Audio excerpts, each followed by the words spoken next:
नमस्कार मंडळी, माझ्या मिनी ब्लॉगमध्ये तुमचं स्वागत आहे। मी खूप दिवसानंतर मिनी ब्लॉग करते। याच्यानंतर संध्याकाळची माझी ही पूजा झाल्यावर माझे मिस्टर आलेले होते आणि त्यांना खूप भूक लागलेली म्हणून स्माइली यांना फ्राय करून म्हणजे तळून दिली मी।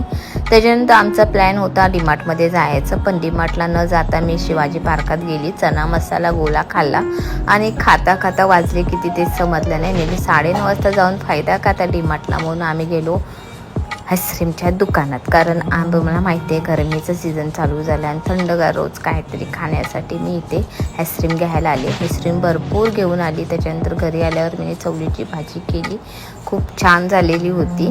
आणि त्याच्यानंतर आईस्क्रीम आणलेली होते ना, ते मी तशीच ठेवली फ्रीजरमध्ये ठेवली। ते आईस्क्रीम आता नीटनेटकं ठेवून देते। आणि तुम्हाला पण आईस्क्रीम घ्यायचं असेल तर नक्की तुम्ही या दुकानात जावा, तिथनं मी आईस्क्रीम घेऊन आले। आणि मिनी ब्लॉग कसा वाटला तुम्हाला नक्की कमेंटमध्ये